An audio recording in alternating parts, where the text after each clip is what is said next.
us for what promises to for what promises to be an enlightening and meaningful session. I am Yuvesh Paramanand Sundar. I will be your facilitator for tonight. So it is my pleasure to guide you through today's lecture and ensure everything runs smoothly. Our topic for tonight is Virjanand, the teacher, the mentor, an important and timely subject that will help us gain deeper understanding and sight into the life of Swami Virjanand. Our speaker for tonight is Pandit Suriyaprakash Singh, who brings valuable knowledge on the life of Swami Virjanand and the role he played in molding the young Mool Shankar into Swami Dayanand Saraswati. Now, Surya Prakash Singh Pandit Surya Prakash Singh is a businessman and a father of two. He hails from a distinguished Arya Samaj family in Port Shepstone, which is a little coastal city in KwaZulu, Natal, actually coastal town. He is a great grandson of Pandit Ishwar Singh and the grandson of Pandit Athmadev Singh. He has completed an advanced diploma in Vedic Studies. As we proceed, I encourage you to stay engaged, take notes, and feel free to reflect on the information being shared. There will be an opportunity for questions and discussions after the presentation. Without further delay, please join me in welcoming our respected Pandit Surya Prakash Singh to begin tonight's presentation. Panditji.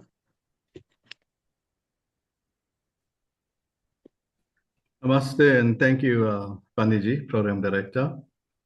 And namaste, dear participants. Am I clear? Yes, you're loud and clear. Can you hear me?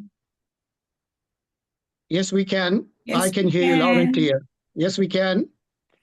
Okay. So today's topic is Swami Virjanand, the teacher and mentor.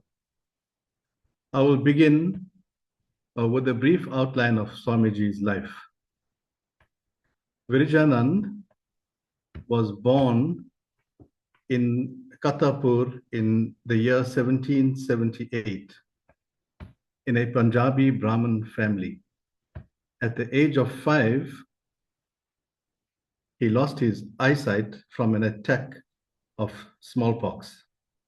Soon thereafter, his father, who had initiated him into the rudiments of Sanskrit learning, died, leaving him to the mercy of his elder brother and sister-in-law at a very young age. As they did not treat him well, the temperamental Virjanand soon left their home. His wanderings took him to Rishikesh, where he led a life of meditation and austerity for about 3 years. Tradition has it that Swami Virjanand left Rishikesh for Haridwar at the instance of a divine command.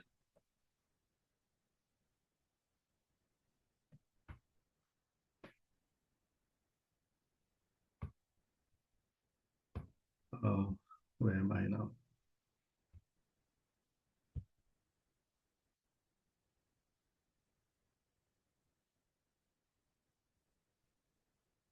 At Haridwar, he came in contact with the Swami Puranand Giri, a Sanskrit scholar who initiated him into sannyasa.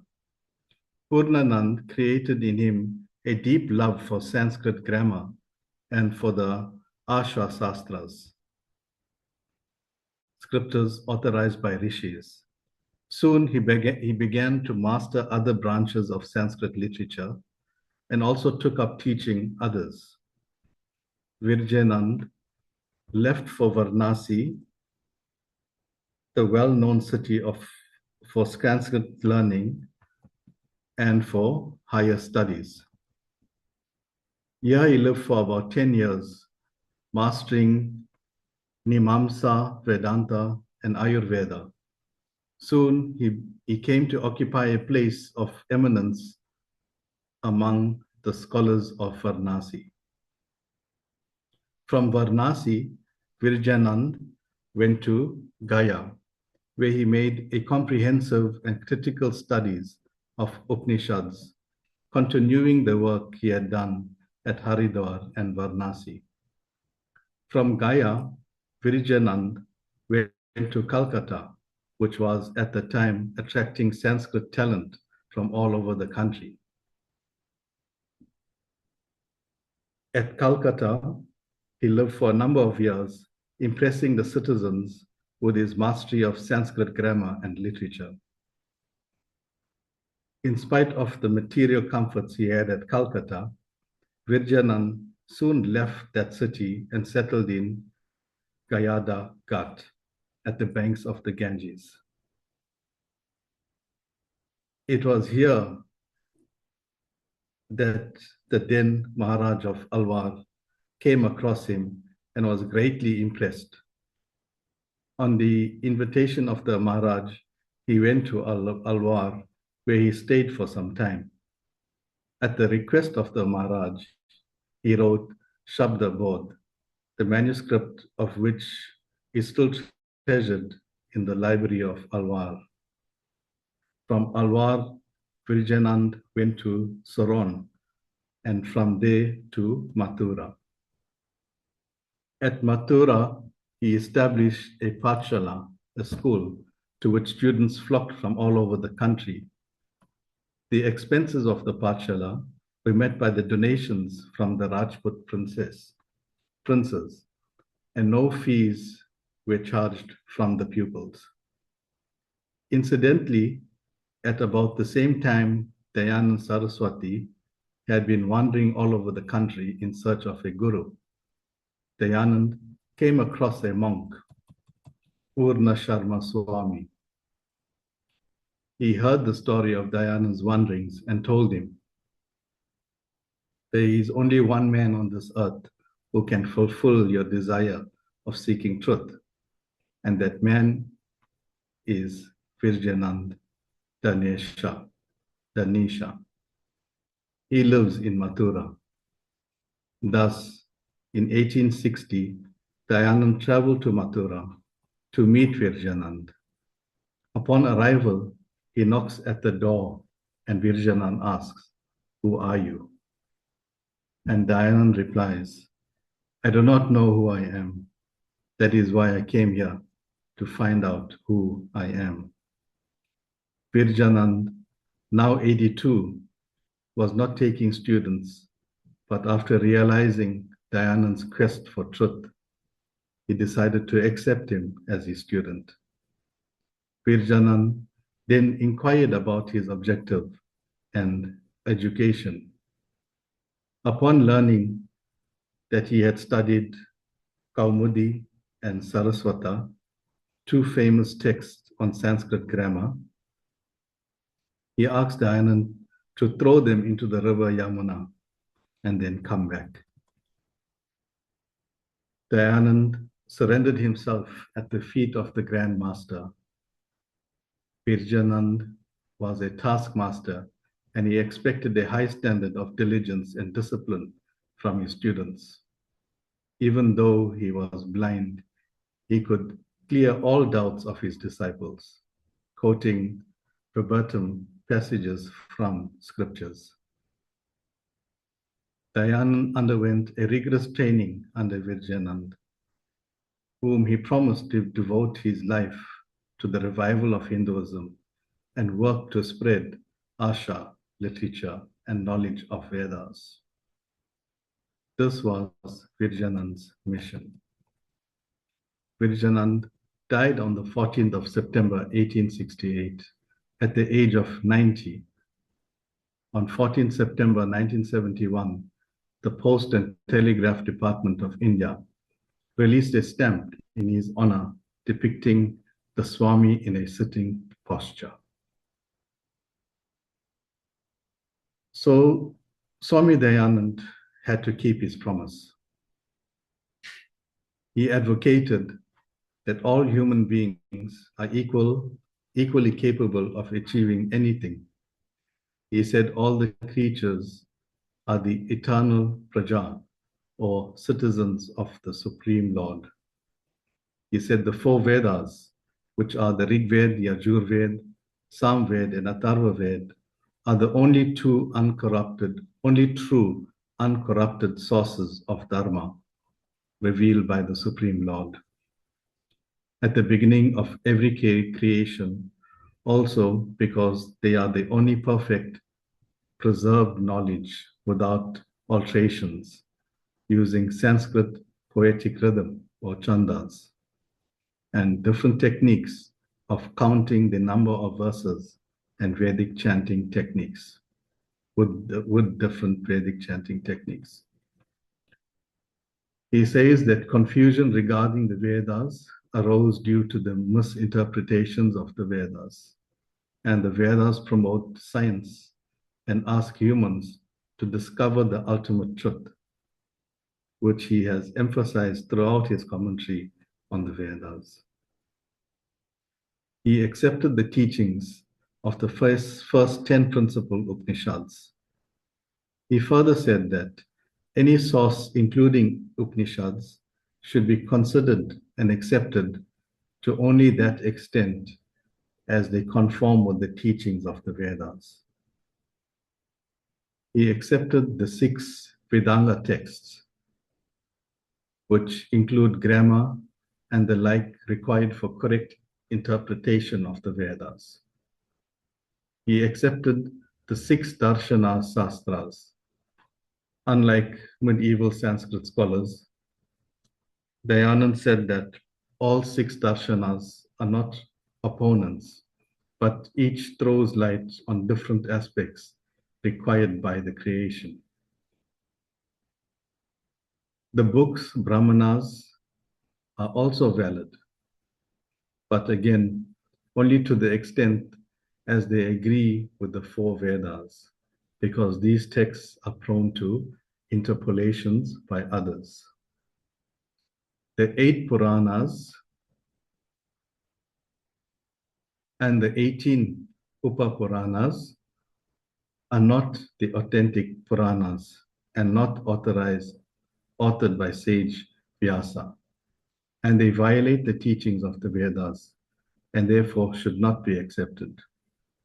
The 18 Puranas and Upapuranas are filled with contradictions, idol worship, incarnations, and personification of God, temples, rituals, and practices that are against the Vedas. In the Satyat Prakash, he says, whatever good is present in these 18 Puranas and Upapuranas is already present in the Vedas. And since they contain too many false pieces of information that can mislead people, they should be rejected.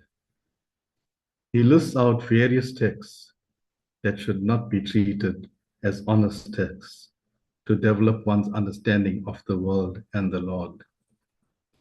He rejected all of the tantric texts, including Pancharatra.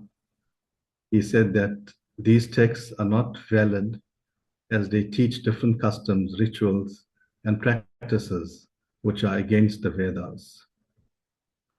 Dayanand based his teachings on the Vedas, which can be summarized as the 3 eternal entities: the Supreme Lord, or Paramatma; the second, the souls or Jiva Atmas, which are vast in number but not infinite; and third, Prakriti, or nature. He opposed the caste system, sati practice, child marriage, and the like, which are against the spirit of the Vedas, and advocated that evils of society should be thoroughly investigated and should be removed. He advocated the notion of Chakradipatya, one government throughout the world.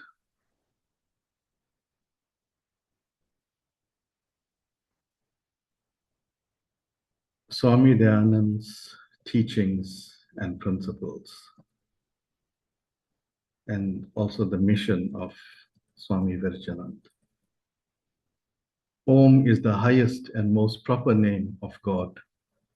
He believed that Hinduism had been corrupted by divergence from the founding principles of the Vedas, and that Hindus had been misled by the priesthood for the priest's self-benefit.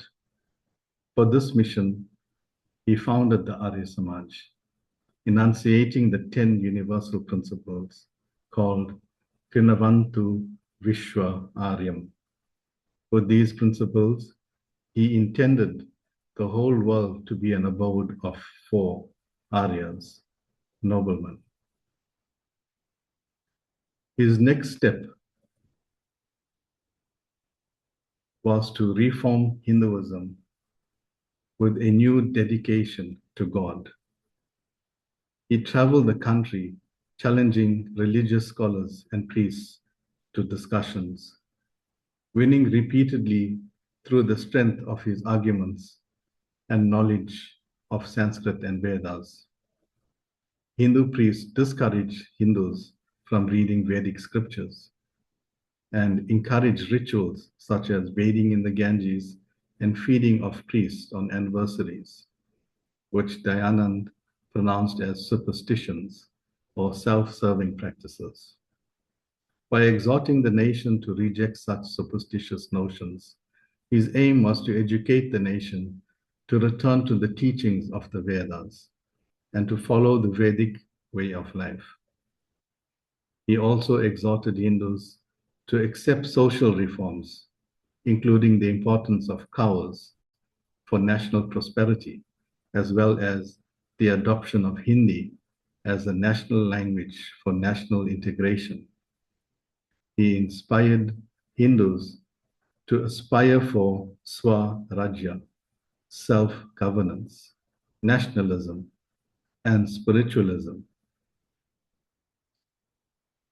He advocated for equal rights and respect to women and advocated for the education of all children, regardless of sex.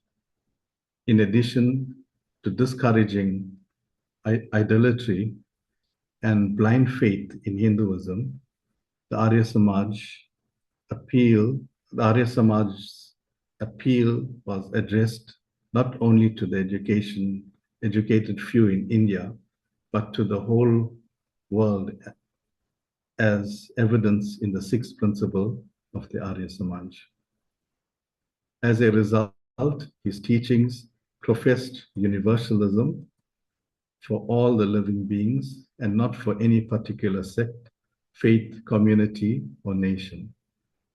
Arya Samaj encourages and embraces people of other faiths to accept Hinduism.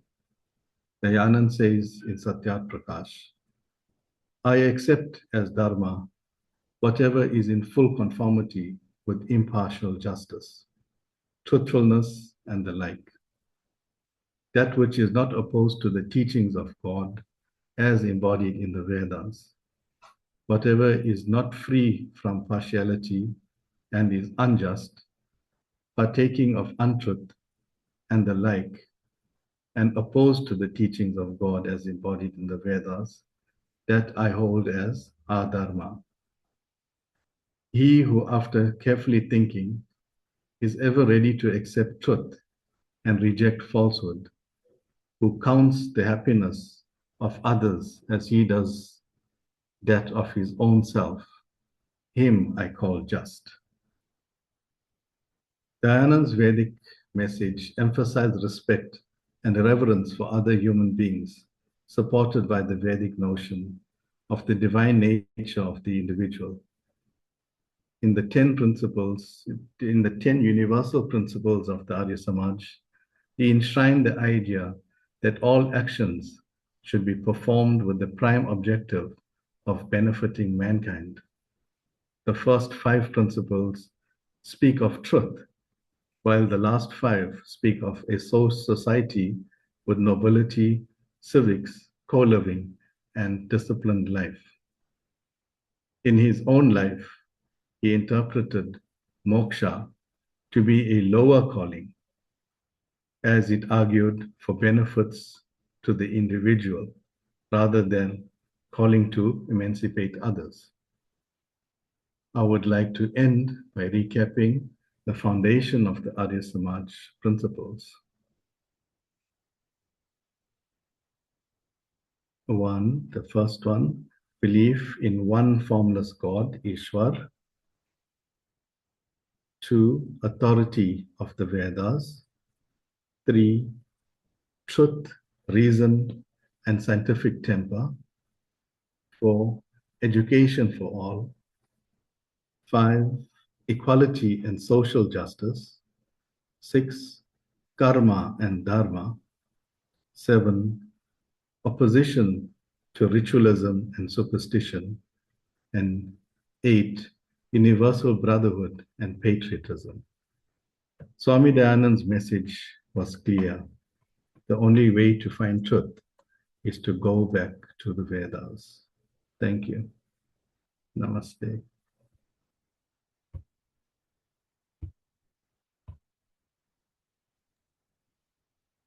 Thank you very much, Panditji, for a well-researched paper on the life of Swami Virjanand. Actually, you cleared out a lot of questions that I needed to know about Swami Virjanand. Growing up in an Arya Samaj family, all we know that Swami Dayanand went to Mathura, and it was Swami Virjanand who was his guru, and Swami Virjanand was a blind Swami. Nothing much about his childhood, his life, and the things about Swami Virjanand. And actually, I learned a new fact that I actually yes, there's not much about his life, but one of the things that stood out was when Swami Dayanand met Swami Virjanand, he realized that he met someone who's more staunch than himself, who was more stern than himself. And I think that's what attracted Swami Dayanand to Virjanand. And Virjanand had a very difficult childhood. I mean, he grew up being blind, and he was abandoned by his family. His parents died. So he didn't have it easy. And all he could rely on was his brilliant memory. So he even he recited and he could memorize the text of the Vedic text and all the Upanishads just by pure memory, and that's how he could let down the knowledge to Swami Dayanand. I'm glad the government of India actually acknowledged him with a stamp, what they call them first day stamps. Actually, I'm a stamp collector, so anyone who goes to India, please, if you get that stamp on Swami Virjanand, I'll pay you for it so I can add it to my stamp collection. Okay. Thank you, Bhaji. Ladies and gentlemen, we've come to that part of the session today. It's the question and answer session. So if you have any questions that you would like to ask, or even giving some input regarding Swami Virjanand, please do so. Raise your hands and we'll take your questions or input one at a time.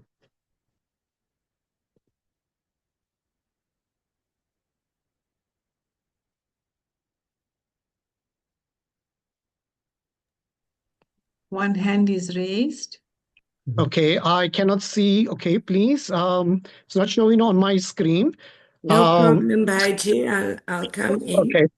I want to echo what you were raising, that I think in the Arya Samaj we focus a lot on what Swami Dayanand did.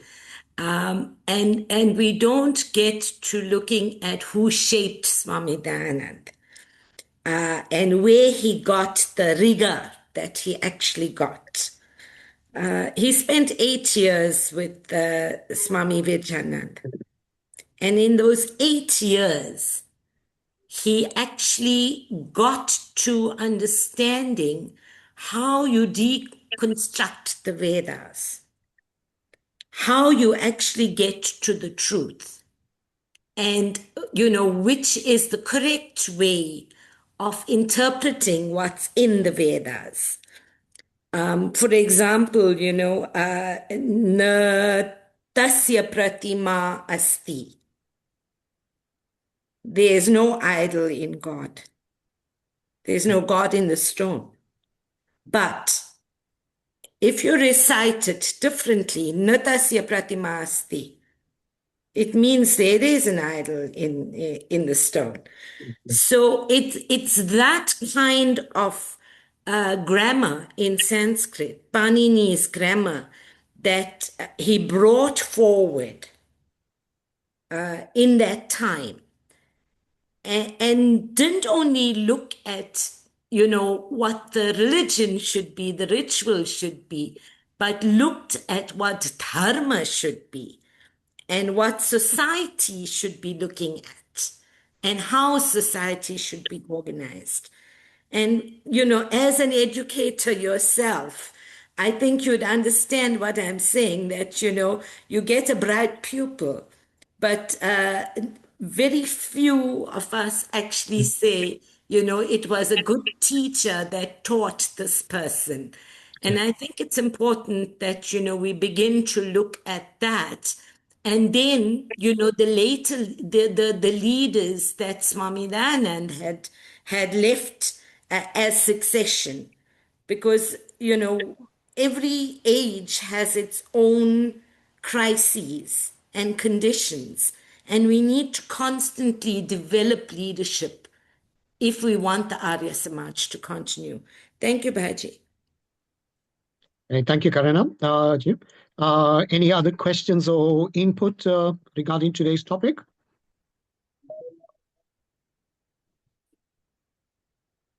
Okay, I remember a story of Swami Dayanand and Swami Virjanand. Somebody could correct me. When Swami Dayanand completed his studies at Mathura with Swami Virjanand, he had to give a guru dakshina. And Swami Dayanand, being in an ashram and growing up in the Gurukul, had nothing to give Swami Virjanand. And he gives him a bowl full of cloves.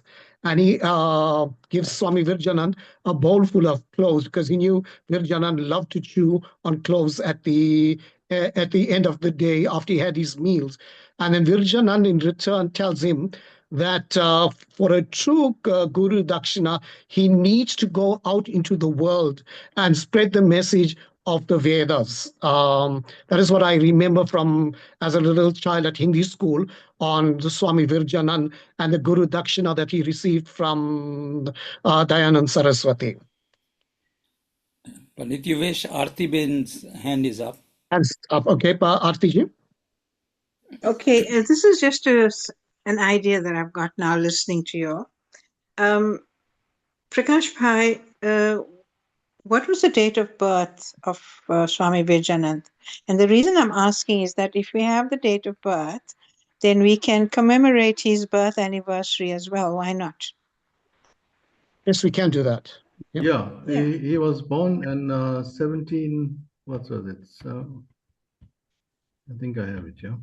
He was born in 1778. Yeah. Yeah, but the date, The date. the month, you don't know. Okay, I'll have to research that a bit. Yeah, it'll be nice. Yeah. Just like how we celebrate or commemorate Swami Dayanand's birth anniversary. Yes. We should actually remember him as well. That's just my comment. Thank you. He was like the power behind Swami Dayanand. Yes, absolutely. And what we must also remember is that India has come out of 800 years of Mughal rule and 200 years of British rule.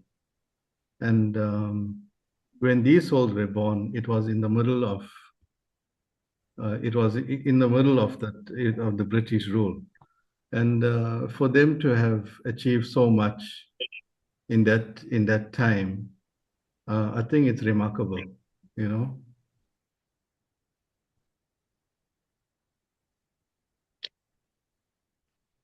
Okay.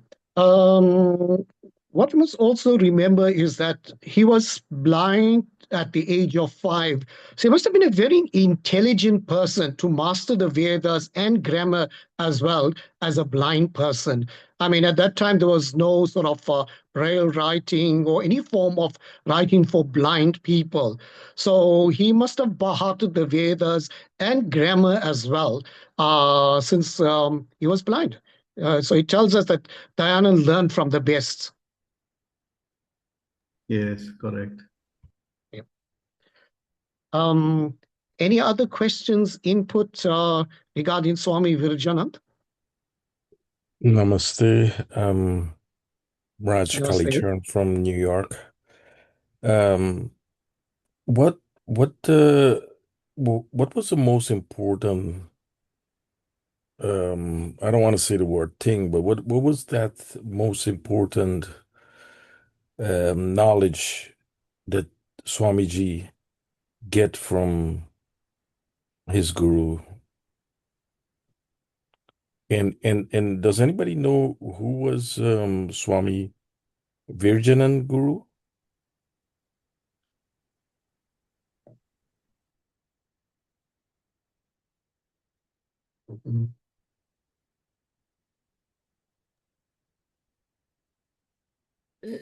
Swami Virjanand's guru. Okay.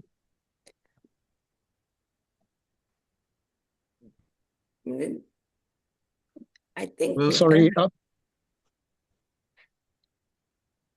Okay, Panditji, Suriyaprakash, can you help us? Swami Virjanand did have a guru. His guru was, I'll tell you now.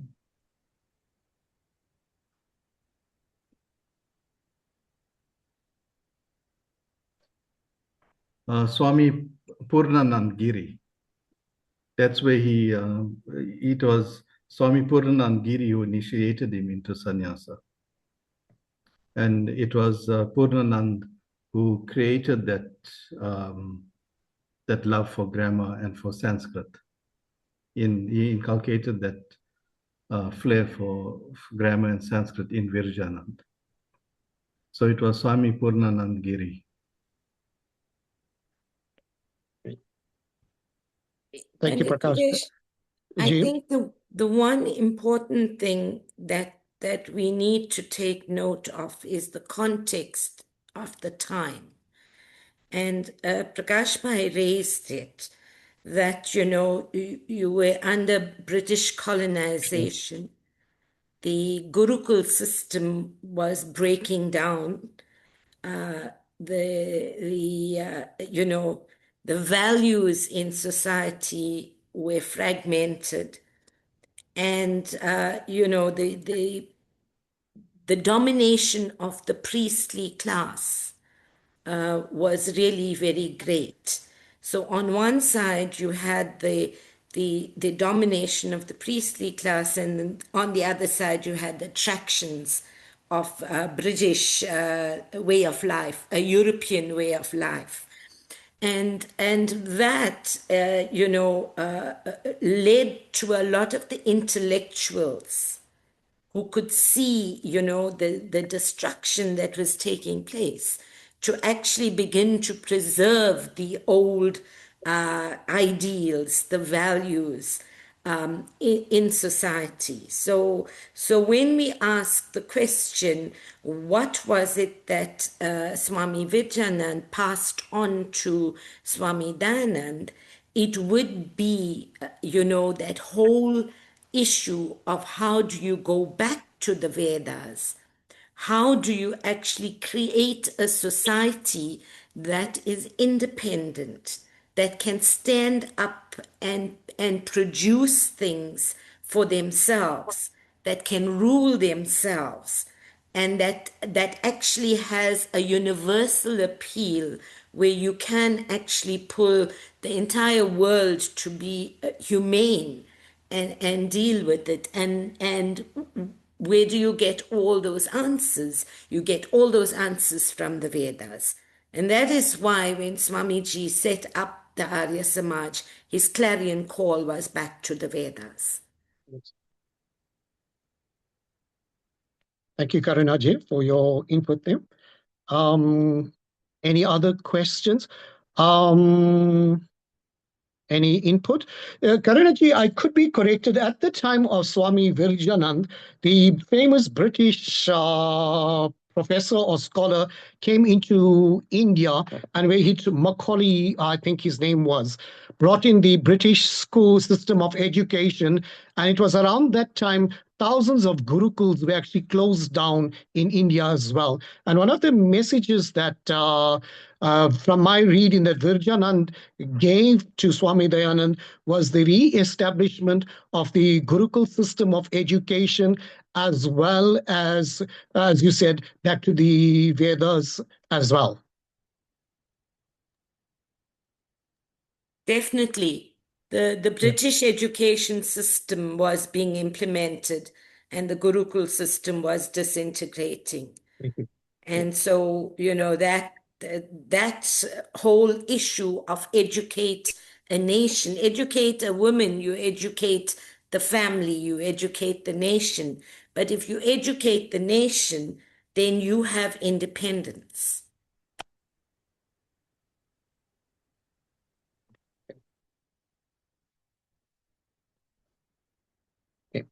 Probably one of our publications, we need to maybe get a little article or something drawn up on the life of Swami Virjanand, so that when somebody is doing future references, so we actually have some books or some information on Swami Virjanand. In fact, I today went through so many books and very little information I picked up on Swami Virjanand, and all said he was a blind guru from Mathura and the guru of Swami Dayanand Saraswati.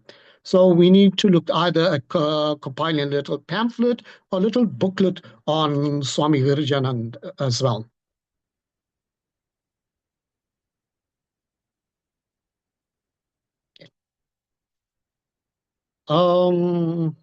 Any questions, any input on Swami Virjanand? Anybody? Would like to hear your facts or what you've read on Swami Virjanand, or probably something that some knowledge that you have as well, that you could pass it on to us, and we could compose this little booklet on Swami Virjanand.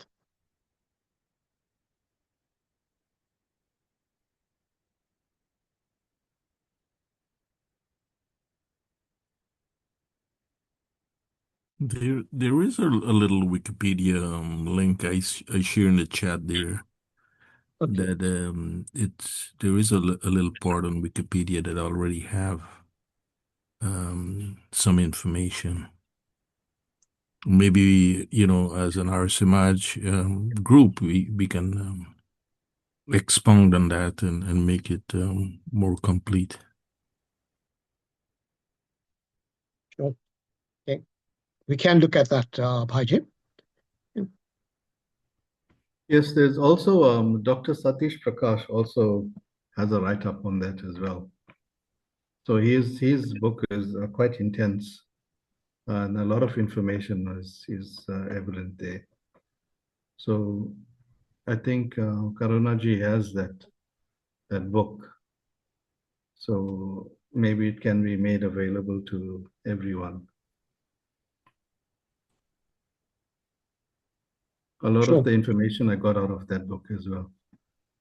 Okay, if you could share the title of the book, probably we can order it for our personal use, or even for the library that we're going to sort out at the Samaj. So we can actually order it from Panditji in New York and build up as part of our collection for our library at the Samaj as well.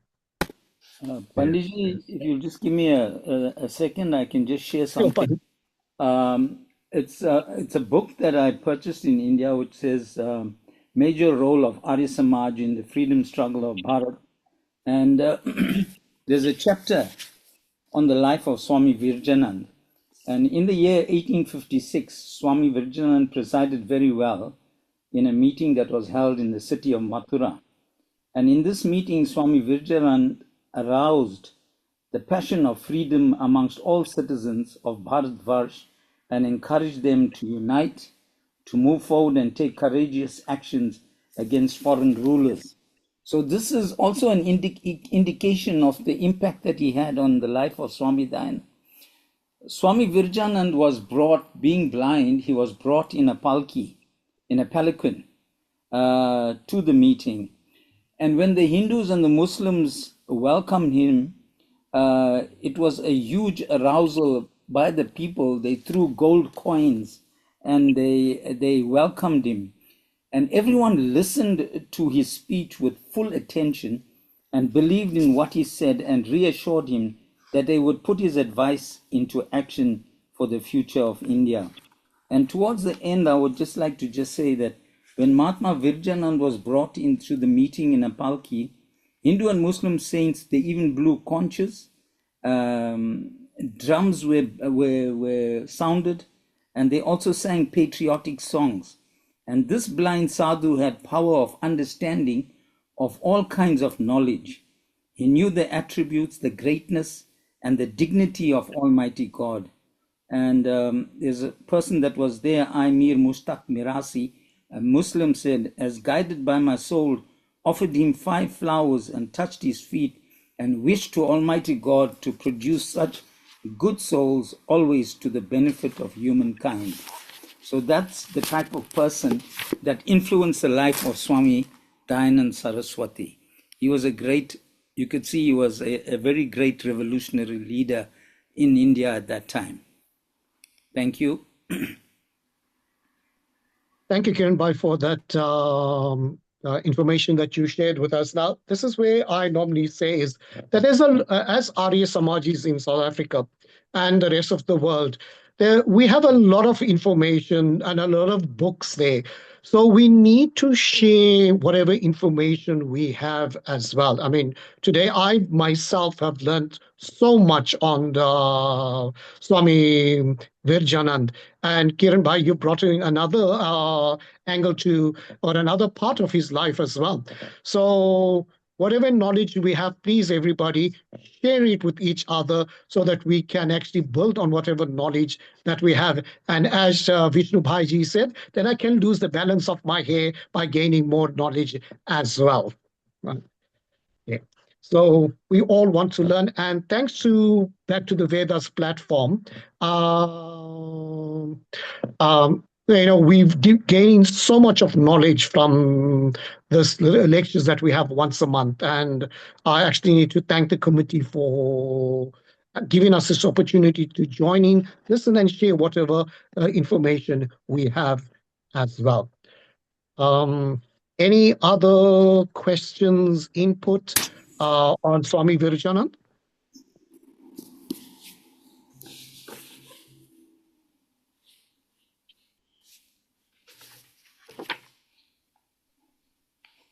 Somebody has put it on the chat. Swami Virjanand's last words were, "Oh God, thy will be done." These were the last words Swami Virjanand said before he left his, the soul left his body. And the words were again, and I quote, "Oh God, thy will be done." These were his final words.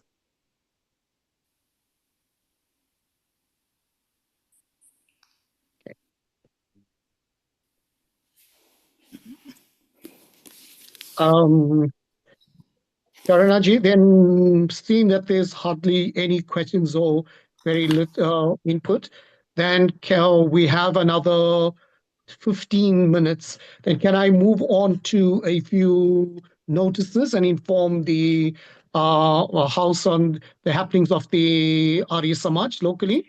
Is it okay? No, please do so. But Yogesh Bhai, while we have people from all over the world at this, perhaps we'd like to hear from them what other topics they would like to have, because it's a useful platform for us to collaborate with each other, and we provide that backdrop as the Vedniketan to do so. So maybe, if there's any suggestions from people of what else they would like to focus on, as topics we are going to be going into planning for next year very soon.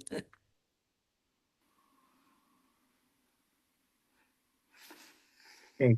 Here's your opportunity for some topics that you would like to discuss or gain information on. Please send us your topics and we'll really appreciate it. So when the committee sits together and present draws up the calendar for next year, we can look at your topics and probably one of the months we can get somebody to present your topic. Or maybe even you may want to give some talk on Back to the Vedas as well. Please be free to contact Karunaji and we will slot you in as well. Okay. Just a few announcements. The Youth for Dharma webinar, which will be on Friday, the 19th of June. That is this Friday, time 6:30 p.m. And this webinar will be made up of youth from Arya Samaj youth from different parts of our country.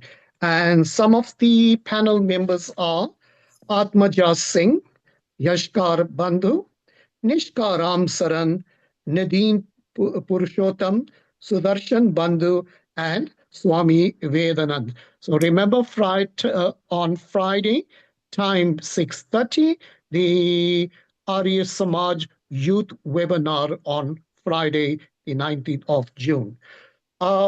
It is also time for the School of Vedic Studies, our next recruitment of students.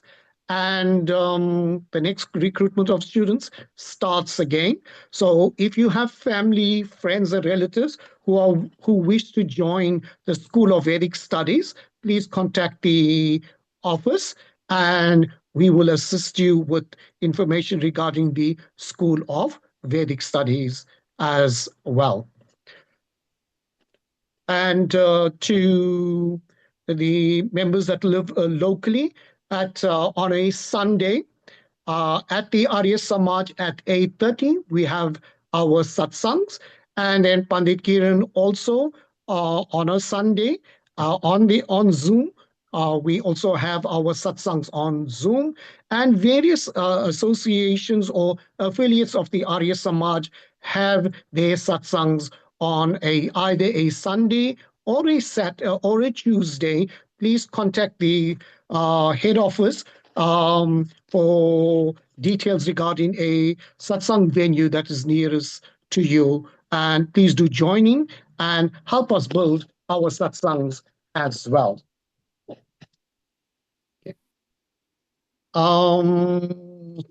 Karunaji, any other information or messages that we could share with the members as well? I would suggest that either Kiran Bhai or Aarti ji should actually speak to the exams and also to the next lecture. Okay. Kiran Bhai and Aarti ji.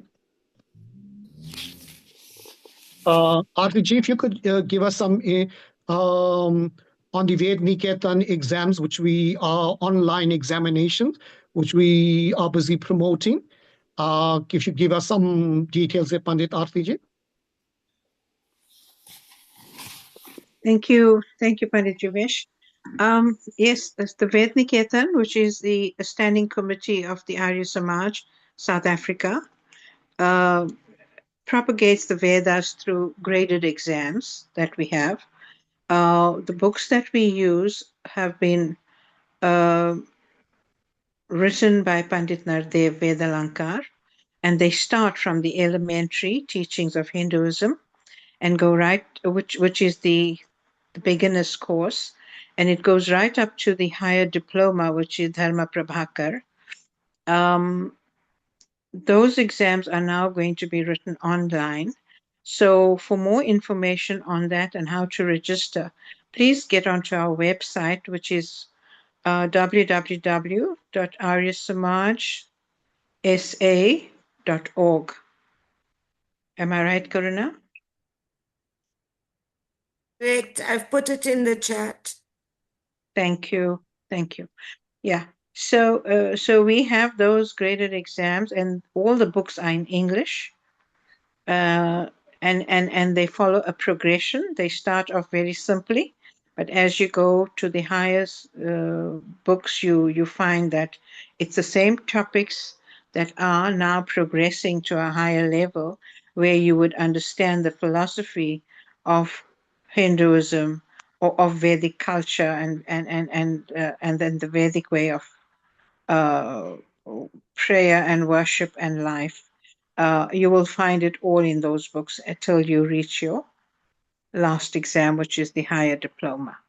So please feel free to contact us, and we will be able to share more in detail. Thank you. Namaste. Thank you, Pandit Arti. Any other community matters pertaining to the Arya Samaj?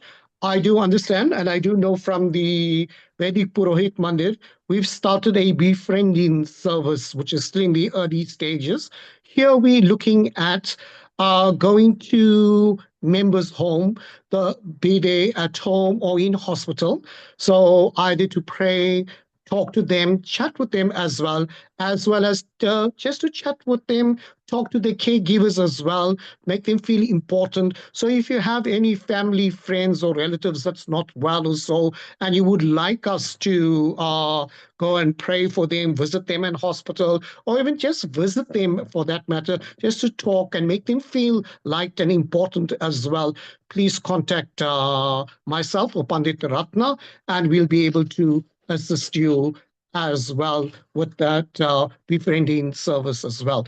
So I do believe we have started. I've been to 2 or 3 people at hospital, did a bedside prayer for them, and they felt important and they felt nice as well. So please contact us for the befriending service as well. Okay.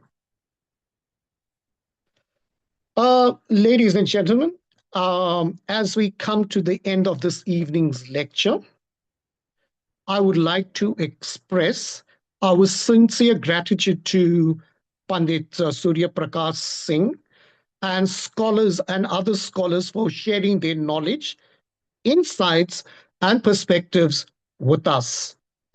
We have been given much to reflect upon from the rich philosophical traditions and spiritual teachings of Hinduism to timeless values that continue to guide and inspire people around the world. Today's discussion has deepened our understanding and appreciation of our profound heritage. Thank you to everyone, and especially our guests from overseas who attended and participated. Your presence and engagements have contributed greatly to the success of this evening's lecture. On behalf of the Back to Vedas Committee and the Arya Samaj South Africa, I extend our heartfelt appreciation to our speaker and to all of you for making this event meaningful and memorable. May the wisdom shared today continue to inspire learning, reflection, and mutual understanding. Thank you, and I wish you all a safe and a good weekend that will come. Namaste. Before we conclude with the Shanti part, any final comments from Karunaji? Our next lecture will be on the 15th of July. Okay. Thank you, everybody. Let us join our hands together, and we'll conclude with the Shanti part. Om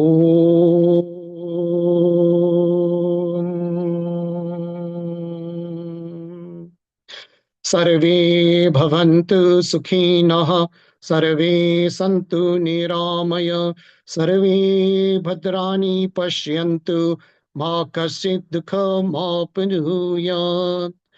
Om Om Dhyo Shantirantariksam Shantihi Prithivi Shantir Apah Shantir Oshadhaya Shantihi Vanaspatayah Shantir Vishwe Devah Shantir Brahma Shantihi Sarvam Shantihi Shantir-eva shantihi sama shantiredhi Om Shanti Shanti Shanti Om.